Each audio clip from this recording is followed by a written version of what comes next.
first heard it on my second night in Iowa. A soft, deliberate tapping just under the floorboards near the front door. Not a creak, not the kind of noise you could chalk up to an old house settling. It was rhythmic, intentional. I remember freezing, listening, wondering if I was imagining it. But it stopped the moment I got up from the couch. That was back in November, right after the breakup. I'd moved into this rental home just outside of Decorah, Iowa, about 15 minutes from town. Not quite farmland, but still remote enough that the only thing outside my windows at night was darkness. Total, swallowing darkness. The kind that plays tricks on you if you stare into it long enough. I came out here to reset. After 5 years with Amanda, after everything unraveled, I needed distance from our apartment in Minneapolis. The city. My friends. Her friends. All of it. I took a remote software job, packed my stuff into a rented U-Haul, and signed a 6-month lease on a little house in the woods that looked rustic enough to feel like healing. The house itself is nothing special. 1 story, a small porch, no basement, just a narrow crawl space underneath that you could barely fit into. The landlord was a quiet guy in his 50s named Don, who owned a few properties in the area and lived a couple miles up the road. He met me out front on move-in day and handed over the keys without even stepping inside. Just said, if anything acts up, call me. But it's a good house. Been quiet for years. That stuck with me. Been quiet for years. As if houses had personalities. Tempers. At first, I welcomed the silence. The stillness. Waking up to birds instead of city traffic, spending my evenings reading or walking the edge of the property until it got too dark to see. But something about that second night, the tapping, it changed how I felt. I didn't say anything to Don. I figured it could have been a raccoon under the house. Maybe some small animal looking for warmth. The house had vents along the base, but I checked them the next morning and they were all covered with rusted mesh. No sign anything had gotten in. Still, the feeling stuck with me. Not fear exactly, more like a quiet unease. The kind that wraps around your spine and doesn't let go. A week later, I got the first note. It was just a scrap of paper folded in half and tucked under the welcome mat. The handwriting was tight and cramped, all in lowercase. You shouldn't be here after dark. I stared at it for a long time, standing barefoot in the doorway. No envelope. No signature. No indication who left it. Just those 7 words. I looked around the yard, scanning the tree line, but it was early morning, too quiet, too still. The paper wasn't wet or dirty, so it couldn't have been out there long. Someone had to have dropped it off that morning. I don't scare easy, but I'd be lying if I said I wasn't rattled.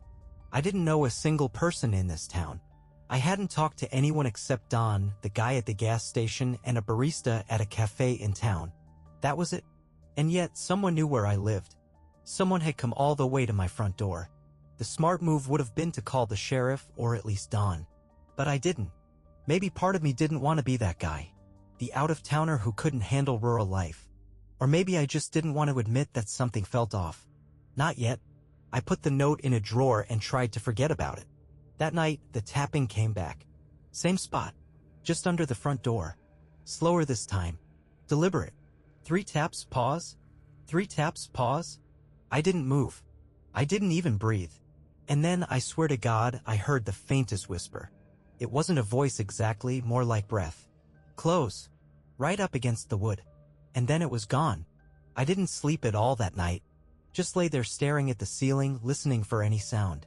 But the house stayed quiet, like it was holding its breath with me. The next morning, I found another note. This time, it was wedged under my windshield wiper. Don't open the door. No matter what you hear. I looked around the empty driveway. No footprints. No tire tracks. Just frost melting in the sunlight. That was when I knew someone was watching the house. And they weren't trying to scare me. They were trying to warn me. The note stayed on my passenger seat all day. I drove into town like nothing was wrong, grabbed coffee, checked my mail at the post office, even wandered through the local hardware store pretending I needed weather stripping for the doors. But all the while, the same question looped in my head. Who was leaving the notes and what exactly was I being warned about? That night, I tried something different. I left the porch light on. I figured if someone came around again, at least I might catch a glimpse. Maybe it was just some local messing with the new guy in town. Or maybe I was being paranoid, still raw from the breakup, still not sleeping well. Your mind plays tricks when you're lonely, you know? Around 10 p.m., I killed the lights inside and sat in the dark on the floor of the living room, tucked behind the couch with a clear view of the door. I waited. Nothing. Midnight came and went. Still nothing. By 2 a.m., I started to nod off, head bobbing with fatigue. I must have slipped into some shallow, uncomfortable sleep because I remember a dream, or maybe just a drifting thought, where Amanda was whispering to me from the other side of a wall. I couldn't understand the words, but the tone was urgent, like she was trying to tell me something important. And then I heard it. 3 slow taps, right beneath the front door. I froze, every hair on my body standing on end. The air in the room felt heavier suddenly, like something invisible had entered with the sound. 3 more taps, then silence. I waited, listened. No footsteps, no rustling, just that impossible, suffocating stillness. I leaned forward, slowly, cautiously, peeking around the edge of the couch to get a better view of the door. There was someone standing outside, just beyond the glass panel, obscured slightly by the reflection of the porch light. I couldn't make out much, just a shape. A woman, I think, shoulder-length hair, slight build. She wasn't moving, just standing there, facing the door. I don't know how long she'd been there. My throat tightened. I didn't move. I didn't dare. She raised her hand, slowly, deliberately, and rested it against the glass. And even through the fog of fear, something felt off. Her hand didn't smudge the glass. No condensation from breath. No shadow falling across the light. She just stood there with her hand pressed against the door. And then she knocked. Once. Soft but sharp. Not like before. Not like the tapping under the floorboards. This was a test. I remembered the note in my passenger seat. Don't open the door, no matter what you hear. I stayed put. A minute passed, maybe 2. Then, as slowly as she'd arrived, the figure backed away. 1 step, then another. She moved stiffly, like someone unsure how to walk. And then she was gone. I waited another 10 minutes before I dared move. I turned on every light in the house, checked the locks 3 times, and slept with a kitchen knife under my pillow. In the morning, I found something on the porch. Not a note this time. It was a photograph, printed on glossy paper, already curled slightly at the corners. Someone had slid it beneath the door. It was a picture of me, taken from the treeline. I was standing in the window of the living room, staring out, one hand resting on the glass. My face pale, expression blank. I don't remember when it was taken, but I recognized the flannel I was wearing. It was the same one I'd had on the first night I heard the tapping. That was when I knew. This wasn't just someone watching me. They had been inside. I didn't leave the house for 3 days after that. I kept the curtains drawn, lights on. Slept during the day, stayed up all night, if you could call what I was doing sleep. I kept waking up every couple hours, heart racing, thinking I'd heard someone at the door or seen a shadow move across the hallway. But the worst part? No one ever came back. No tapping. No notes. No face at the window. Just silence, which somehow felt more threatening than the knocking. I considered calling the police, but what would I say? That someone left me a picture? That I thought someone had been under the house tapping on the floor? There was no damage, no break-in. And technically, whoever was doing this hadn't actually done anything illegal. I needed something concrete. Evidence. That's when I remembered the crawl space. I'd never looked inside. The house had no basement, but there was a low, unfinished crawl space accessible through a panel outside behind the house. Don had mentioned it during the walkthrough, said not to worry about it unless a pipe burst. I hadn't thought about it since. But now, standing in the yard with a flashlight in one hand and a crowbar in the other, I couldn't stop thinking about those taps. The way they always came from beneath the front door. The way they seemed to follow a pattern. A rhythm. Like someone knew where I was inside the house. I knelt down and pried the panel open. It gave way with a crack, revealing a narrow gap barely 2 feet high. Dirt floor, exposed joists. It smelled like damp wood and old dust. I shined the flashlight in. First, nothing. Just darkness and cobwebs. The beam caught the glint of a few tools, a rusted pipe wrench, a coil of wire, some forgotten trash. But as I crawled forward on my elbows, dragging the light with me, I found something I wasn't prepared for. Blankets. 3 of them, folded and pressed into the far corner beneath the front steps. Next to them, an empty water bottle, 2 granola bar wrappers, and a small plastic flashlight with dead batteries. Someone had been living under my house. My stomach dropped. I backed out fast, heart pounding, and slammed the panel shut. Bolted it. Then bolted it again from the inside with an old padlock I found in the junk drawer. It didn't feel like enough. Back inside, I double-checked every lock, every window. I turned off all the lights and sat in the middle of the living room, flashlight in hand, back against the wall. The idea that someone had been under me this whole time, while I cooked dinner, while I slept, while I talked to Amanda on the phone that first lonely week, was unbearable. But what haunted me most was the fact that they weren't there now. The blankets weren't dusty. The wrappers were recent. Whoever had been staying there had just moved out. And they hadn't taken everything with them. On my way back inside, I'd found something wedged between the porch steps. Another note. He hears when you speak, but he listens when you're alone. I stared at those words for a long time. They didn't make sense, not exactly. It wasn't like the other notes. This felt different, like it wasn't just a warning. It was a message. A message from someone who wasn't just watching me, but watching him too. Who was he? And why did it feel like I wasn't the only one being hunted? I started talking out loud to fill the silence. Not full conversations, just little things. I'd narrate what I was doing, like making coffee or gonna take a shower now. At first it was just to keep my nerves in check, like when people talk to their dogs while home alone. But after that last note, he hears when you speak. But he listens when you're alone. I realized I was also doing it as a kind of test. Was someone really listening? Did it change things when I stayed silent? I started keeping track.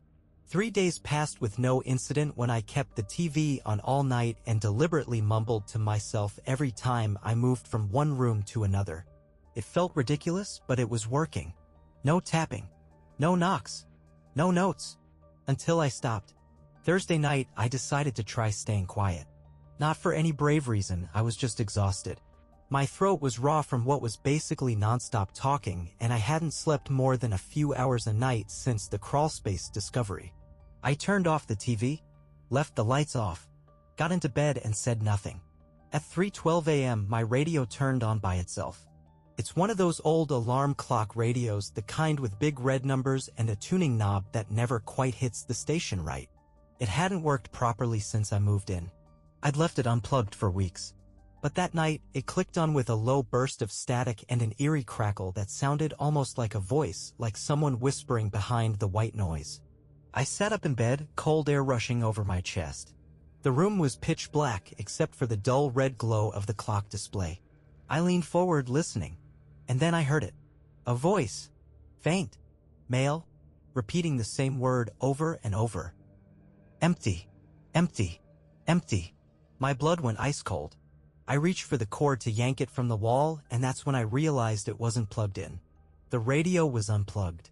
I threw the blanket off, grabbed my phone, and turned on the flashlight. The second the beam hit the radio, it stopped.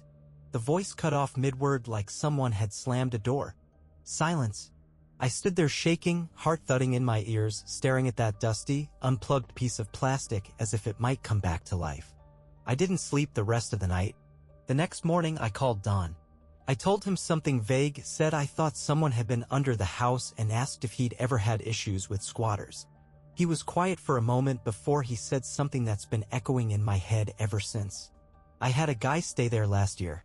Said he needed quiet. Wanted to be off the grid for a while. Did anything happen while he was there? I asked. Don hesitated. He left in a hurry. Broke the lease, stopped answering his phone. Cops found his truck still parked behind the house. Never said why. I asked if he remembered the guy's name. Evan something. Didn't leave a forwarding address. Do you have any of his stuff still here? Don sighed. No, but he left behind a journal. I found it stuffed in a vent. Just pages of scribbles. Nonsense, mostly. I asked if I could read it. He paused, then said, I'll drop it off later. But take my advice, don't go looking too hard for answers out there. Some folks don't want to be found. That afternoon, Don left a padded manila envelope on my porch. Inside was a notebook, cheap spiral-bound, cover nearly torn off. The first few pages were normal. Grocery lists. Random thoughts. Then the handwriting changed. Became jagged. Slanted. Harder to follow. One entry stood out. He lives under the house. Not in the crawl space, in the quiet. I thought he was a person. But he's not. He's not anything. He doesn't move while you watch. He doesn't breathe while you talk. But if you're silent, if you're alone, that's when he climbs out. I shut the journal and put it in the freezer. Don't ask me why. I just couldn't stand to have it near me. That night, I kept every light on in the house. Slept with music playing from 3 different devices. But at 3:12 a.m. on the dot, I heard a breath. Not outside. Not under the floor. Inside. Just a few feet from where I lay frozen in bed. The breath wasn't loud. It was soft, so soft I almost convinced myself I imagined it. Almost. But I knew the kind of stillness. The kind where the silence feels too deliberate, like something's waiting. Listening. I kept my eyes closed, body completely still, every muscle tight with dread. The music from my phone still played quietly beside me, a looping instrumental playlist I'd picked just to keep the house from being quiet. But even that didn't feel like enough. I waited, counting seconds in my head, listening for anything, movement, another breath, the creak of a floorboard. Nothing. Finally, I opened my eyes. And someone was sitting at the foot of my bed. I didn't move. I couldn't. It was just a shape, hunched forward slightly, backlit by the hallway light I'd left on. Shoulders narrow. Head down. Breathing shallow.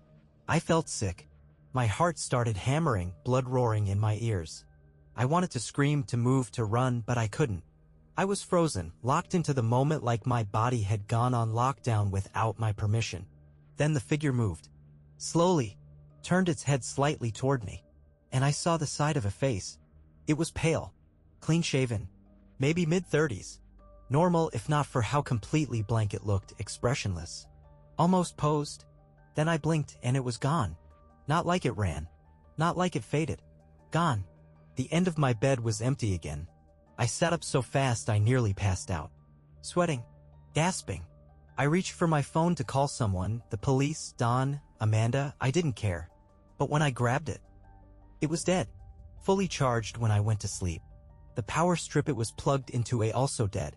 So was the hallway light and the kitchen light. The whole house had gone completely silent. And that was when I noticed it. The music was gone. Every sound in the house cut off. It wasn't a power outage. The outside motion light was still glowing faintly through the window. This was something else. This was targeted. I got up and stumbled to the kitchen, heart in my throat. I needed to get out. I didn't care if I sounded insane, I just wanted to be around other people. I grabbed my keys, opened the door, and there was someone standing in the middle of the yard. Not moving. Not speaking. Just standing. I slammed the door and locked it. Double-locked it. I ran to the back door, checked the deadbolt, locked. Checked every window. Every latch. I could feel something building, like pressure in the air before a storm. And then I remembered the journal. Still in the freezer. I yanked it out and tore through the pages, looking for anything useful, anything that would explain what was happening.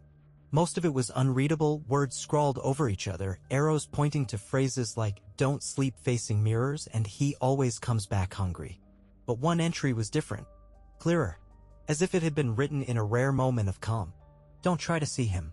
That's what he wants. If you acknowledge him, it's like giving him shape. A name. Once you do that, he can stay. The people who vanish aren't dragged away. They invite him in without realizing. One glance too long. One moment too quiet. One door unlocked. I stared at the last line. He always stands where you won't look twice. I looked toward the front door.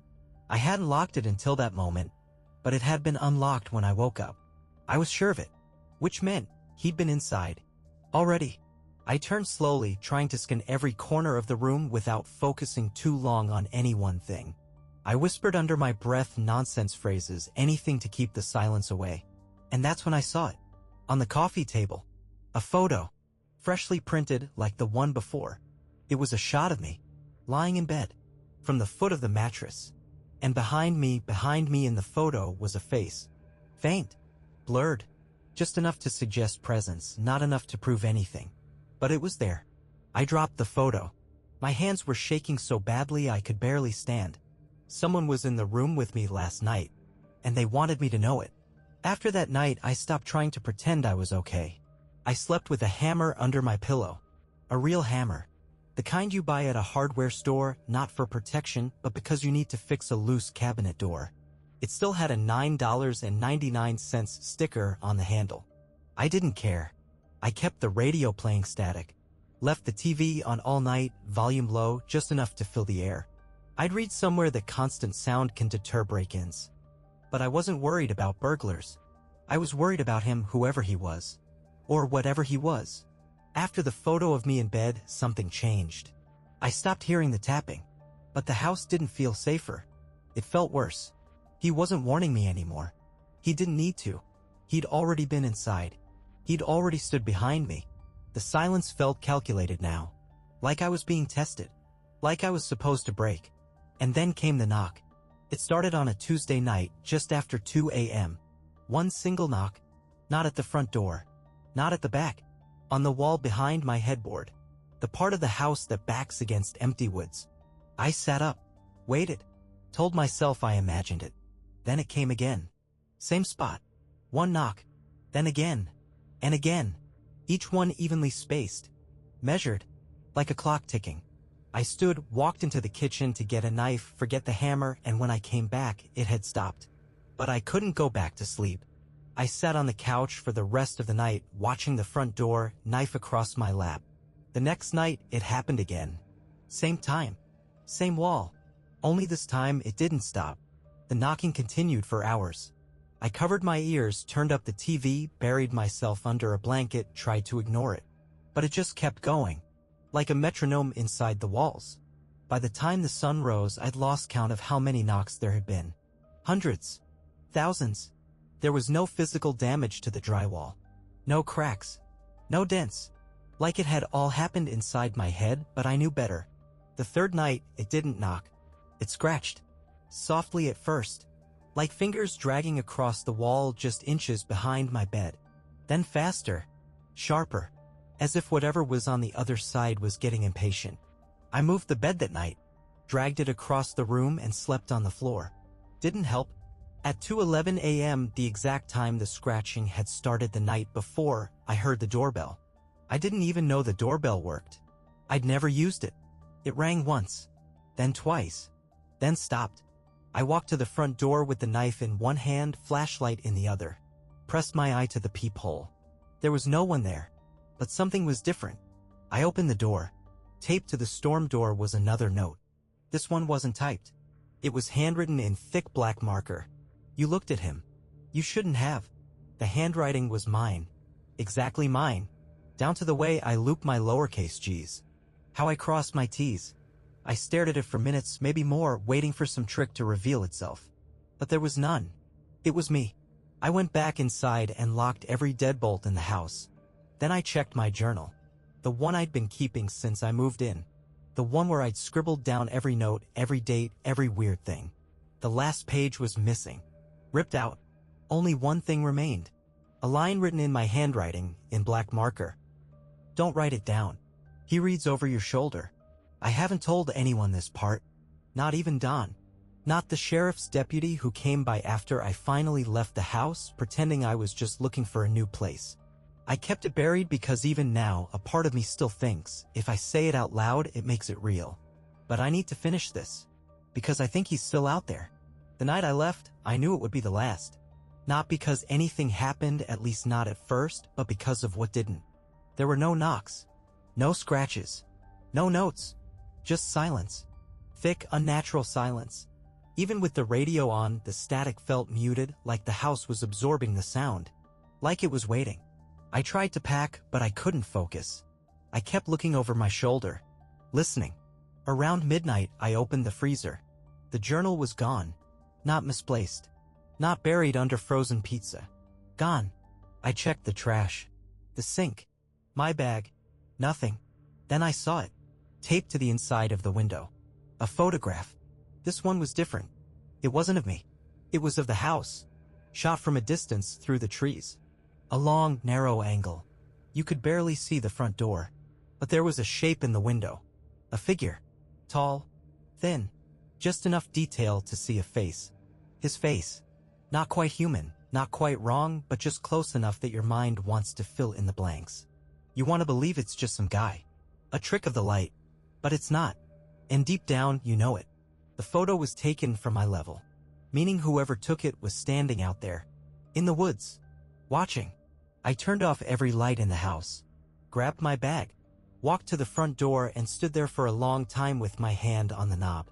I didn't want to open it, because I had this feeling, this certainty, that if I opened the door too fast, he'd be standing there, inches away, smiling.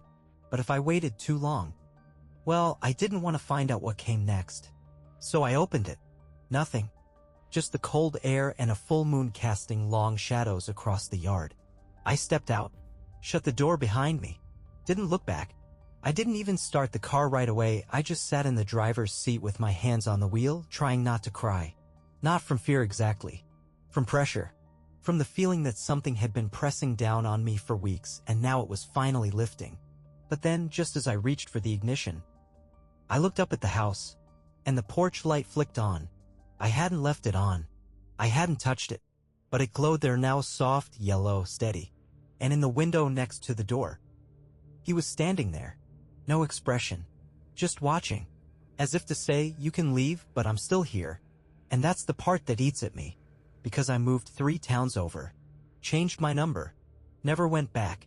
But a few nights ago, I found something tucked under the doormat at my new place. A note. Same paper. Same handwriting. Only 3 words this time. You left early. And now every night at 2:11 a.m. I wake up without knowing why. I haven't looked out the window yet. I won't. Because I already know what I'll see. And I know better now. Don't acknowledge him. Don't look too long. And whatever you do, don't answer the knock.